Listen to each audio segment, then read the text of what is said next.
বর্ষাকালে পাতালকালী মন্দিরের রূপ হয়ে ওঠে একেবারে ভয়ানক, যা সামনে থেকে না দেখলে কেউ ঠিকভাবে কল্পনাও করতে পারবেন না।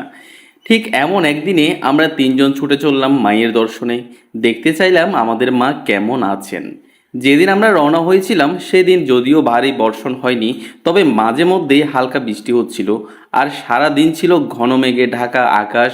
পাতালের পথটাও ছিল বেশ খারাপ, জঙ্গলে ভরে গিয়েছে, কাদামাটিতে পিছলে যাওয়ার ভয়।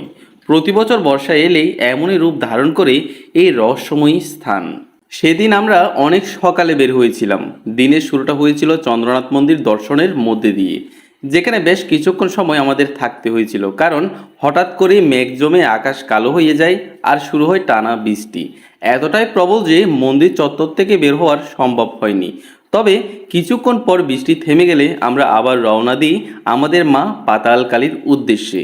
যদিও বৃষ্টি থেমেছিল, কিন্তু তখনও চলছিল ঝড়ো পাহাড়ি বাতাস। তবে এই বাতাসে ছিল এক অন্যরকম শীতলতা, আর মাকে দেখার আকাঙ্ক্ষায় মন ভরে উঠেছিল এক অনির্বচনীয় অনুভূতিতে, যা কেবল অনুভবই করা যায়, ভাষায় প্রকাশ করা কঠিন। দেখতেই পাচ্ছেন রাস্তাগুলো বছরের অন্য সময়ের তুলনায় অনেক বেশি অস্পষ্ট হয়ে আছে। ঝোপঝাড়ে ভরে গেছে চারপাশ। সামনে শুধু সামান্য একটু পথই ঠাউর করা যাচ্ছে। এর সাথে ছিল জোকের ভয়, যা বর্ষার দিনে পাহাড়ি এলাকায় এক ভয়ানক বাস্তবতা। সবাই জানেন এই সময় জোকের উপদ্রব কতটা ভয়াবহ হয়, তাই আমাদের হেঁটে চলতে হচ্ছিল খুবই সাবধানে। আবার আমার জোকের ভয়, সেটা আলাদা কথা। পাহাড়ের নামার শেষ অংশের পথটা তো একেবারে কর্দমাক্ত আর ভাঙ্গা হয়ে গেছে। এটাই স্বাভাবিক, কারণ টানা বৃষ্টি পাহাড়ি পথকে সহজে দুর্বিষহ করে তোলে। তাই দেখে শুনে এক প্রকার মনে সাহস এনে আমরা নিচে নামতে শুরু করি, কারণ যদি কিছু ঘটে তাহলে ফিরে যাওয়া প্রায় অসম্ভব হয়ে যাবে এই অবস্থায়। তো আমরা যখন পাতালকালী মন্দিরে পৌঁছাই তখনই ঠিক মায়ের সকালের পূজা চলছিল।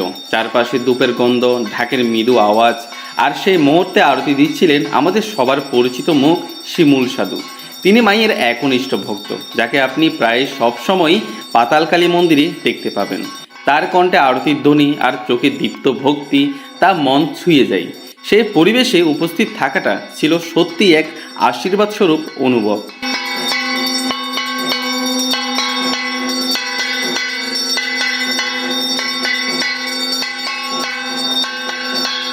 বর্তমানে মায়ের মন্দিরে উন্নয়ন কাজ চলছে দারুণ ধারা ও ধৌত গতিতে। মন্দিরের চারিদিকে পরিবর্তনের ছোঁয়া লাগছে, আর এই উন্নয়নের পেছনে রয়েছেন কিছু মহান ব্যক্তি, যাদেরকে আপনি নিঃসন্দেহে মায়ের কৃপাধন্য ও আশীর্বাদপ্রাপ্ত বলতেই পারেন। কারণ আমি এই কথা কেন বলছি সে ব্যাখ্যা ও তাদের অবদান আমি বিস্তারিতভাবে তুলে ধরবো আমার পরবর্তী ভিডিওতে, যেখানে আপনাদের জন্য থাকবে পাতালকালী মায়ের মন্দিরের উন্নয়ন কাজের একচেটিয়া কিছু দৃশ্য। পাতালকালী মায়ের এই রহস্যময় যাত্রা ও বর্ষার দিনে তীর্থযাত্রার অভিজ্ঞতা ছিল আমাদের জীবনের এক স্মরণীয় অধ্যায়। আশা করি এই ভিডিওটি আপনাদের ভালো লেগেছে। যদি সত্যিই ভালো লেগে থাকে তাহলে ভিডিওটি শেয়ার করুন, লাইক দিন, এবং এমন আরও আধ্যাত্মিক যাত্রার সাথে যুক্ত থাকতে আমাদের চ্যানেলটি সাবস্ক্রাইব করতে ভুলবেন না। জয় মা কালী।